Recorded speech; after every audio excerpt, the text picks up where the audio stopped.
Hello friends, welcome to the channel. ഇന്ന് നമ്മൾ ഒരു ഫോം ഫ്ലവർ വെച്ചിട്ടുള്ള, അതായത് നമ്മൾ ചെറിയ ഫോം ഫ്ലവേഴ്സ് വെച്ചിട്ടുള്ള ഹെയർ ബാൻഡാണ് ചെയ്യുന്നത്. ചെറിയ ഫോം ഫ്ലവേഴ്സ് എന്ന് പറയുമ്പോൾ നോർമൽ ഫോം ഫ്ലവർ അല്ല. നോർമൽ ഫോം ഫ്ലവർ പോലെ തന്നെ അതിന് നെറ്റുണ്ട്. അതിൻ്റെ നടുക്ക് ഒരു സ്റ്റോൺ ഉണ്ട്, കണ്ടോ? ഇതുപോലുള്ള സ്റ്റോൺസ് ഉള്ള ഫോം ഫ്ലവേഴ്സാണ് കേട്ടോ. പക്ഷേ ഇതിന് ആ താഴേക്കുള്ള ഒരു കമ്പിയുടെ ഭാഗം ഉണ്ടല്ലോ, അതുണ്ടാവില്ല. കമ്പി ഇല്ലാതെ നെറ്റും സ്റ്റോണും വരുന്ന ടൈപ്പാണ് ഈ ഒരു ഫോം ഫ്ലവർ വരുന്നത്.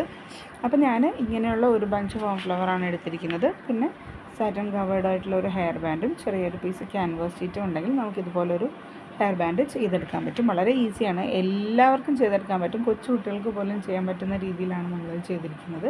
അപ്പോൾ നമുക്ക് സമയം വൈകാതെ വീഡിയോയിലേക്ക് പോവാം. അപ്പോൾ ആദ്യം നമ്മൾ ചെയ്യാൻ പോകുന്നത് എന്താണെന്ന് വെച്ചാൽ, സാറ്റൻ കവേർഡ് ഹെയർ ബാൻഡിൽ നമുക്ക് എവിടെ മുതൽ എവിടെ വരെയാണ് ഈ ഒരു ഡിസൈൻ വേണ്ടത് എന്നുള്ളത് ആദ്യം നമ്മൾ തീരുമാനിക്കുക. എന്നിട്ട് അതൊന്ന് നമ്മൾ ക്യാൻവാസ് ഷീറ്റിൽ മാർക്ക് ചെയ്തെടുക്കുക.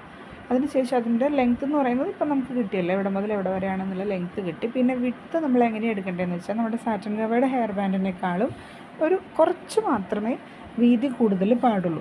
ഫോം ഫ്ലവറിൻ്റെ ആ ഒരു വീതി ഉണ്ടല്ലോ, അതിനെ കഴിഞ്ഞ് പുറത്തേക്ക് അതിൻ്റെ വീതി വന്നു കഴിഞ്ഞാൽ കാണാനൊരു ഭംഗി ഉണ്ടാവില്ല. അപ്പോൾ വീതി എടുക്കുമ്പോൾ പ്രത്യേകം ശ്രദ്ധിക്കുക, കുറഞ്ഞ വീതിയിൽ എടുക്കാവുള്ളൂ. അപ്പോൾ നമ്മൾ എടുക്കുന്ന ക്യാൻവാസ് ഷീറ്റിൻ്റെ വിഡ്ത്തിലും ലെങ്ത്തിലും ഉള്ള സെയിം ഒരു പീസും കൂടെ നമ്മൾ എക്സ്ട്രാ എടുക്കണം. അതായത് 2 പീസാണ് നമുക്ക് ആ ഒരേ ലെങ്ത്തിലും വിഡ്ത്തിലും വേണ്ടത്. ഓക്കെ, എന്നിട്ട് ആദ്യത്തെ ഒരു പീസ് നമ്മൾ ഹെയർ ബാൻഡിലേക്ക് ഒട്ടിച്ചു കൊടുക്കുക. നമ്മൾ ആദ്യം തീരുമാനിച്ച പോലെ എവിടെ മുതൽ എവിടെ വരെയാണെന്നുള്ളത് നമ്മൾ ഓൾറെഡി ഡിസൈഡ് ചെയ്ത് വെച്ചിട്ടുണ്ടല്ലോ. അപ്പോൾ അവിടെ തന്നെ കൃത്യമായിട്ട് ആദ്യത്തെ ഒരു ഷീറ്റ് ഒട്ടിച്ചെടുക്കുക എന്നുള്ളതാണ് ആദ്യം നമ്മൾ ചെയ്യുന്നത്.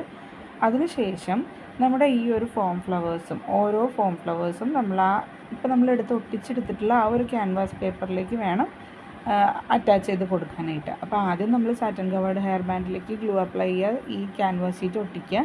അതിൻ്റെ മേളിലായിട്ട് നമ്മൾ ഓരോരോ ഫ്ലവേഴ്സും ഒട്ടിച്ചെടുക്കുകയാണ് ചെയ്യുന്നത്.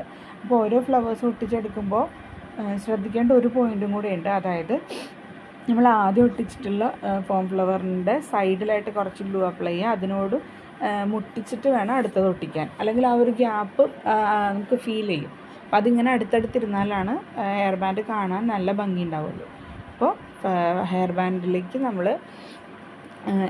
ഹെയർ ബാൻഡിലേക്ക് ക്യാൻവാസ് ഷീറ്റ് ആദ്യം ഒട്ടിക്കുക. അതിന് ശേഷം നമ്മൾ അതിൻ്റെ മുകളിലായിട്ട് ഫോം ഫ്ലവേഴ്സ് അറ്റാച്ച് ചെയ്യുമ്പോൾ ക്യാൻവാസ് ഷീറ്റിൽ ഗ്ലൂ അപ്ലൈ ചെയ്യുന്നതിൻ്റെ കൂട്ടത്തിൽ തന്നെ തൊട്ട് മുൻപിലുള്ള ഫ്ലവറിൻ്റെ സൈഡിലായിട്ടും കൂടെ ഗ്ലൂ അപ്ലൈ ചെയ്തിട്ട് ഒട്ടിക്കാനായിട്ട് ശ്രമിക്കുക കേട്ടോ. അപ്പോഴാണ് നല്ല പെർഫെക്റ്റായിട്ട് നമുക്ക് കിട്ടുകയുള്ളൂ.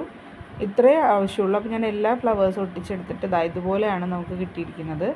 ഇതിന് ശേഷം നമ്മൾ ഏറ്റവും താഴെ ഭാഗത്തായിട്ട്, അതായത് നമ്മുടെ സാറ്റൻ കവേർഡ് ഹെയർ ബാൻഡിൻ്റെ അടിഭാഗത്തായിട്ട് ഇനി ഒരു ക്യാൻവാസ് പേപ്പർ നമ്മൾ കട്ട് ചെയ്ത് വെച്ചിട്ടില്ലേ, അതും കൂടെ ഒട്ടിച്ചു കൊടുക്കുകയാണ് ചെയ്യുന്നത്. അങ്ങനെ ഒട്ടിക്കുമ്പോൾ വീണ്ടും ഒരു കാര്യം ശ്രദ്ധിക്കേണ്ടത് എന്താണെന്ന് വെച്ചാൽ, നമ്മൾ അറ്റാച്ച് ചെയ്യുമ്പോൾ ഗ്ലൂ അപ്ലൈ ചെയ്യുമ്പോൾ നമ്മുടെ സാറ്റൻ കവേർഡ് ഹെയർ ബാൻഡിലും അതുപോലെ മുകളിൽ ഒട്ടിച്ചിരിക്കുന്ന ആ ക്യാൻവാസ് പേപ്പറിൻ്റെ 2 സൈഡ് ഉണ്ടാവുമല്ലോ, അവിടെയും കൂടെ നമ്മൾ ഗ്ലൂ അപ്ലൈ ചെയ്തിട്ട് അങ്ങനെ വേണം എല്ലായിടത്തും കൂടെ ഒട്ടുന്ന രീതിയിൽ വേണം നമ്മൾ താഴെ ഒട്ടിക്കുന്ന ക്യാൻവാസ് പേപ്പർ ഒട്ടിക്കാൻ.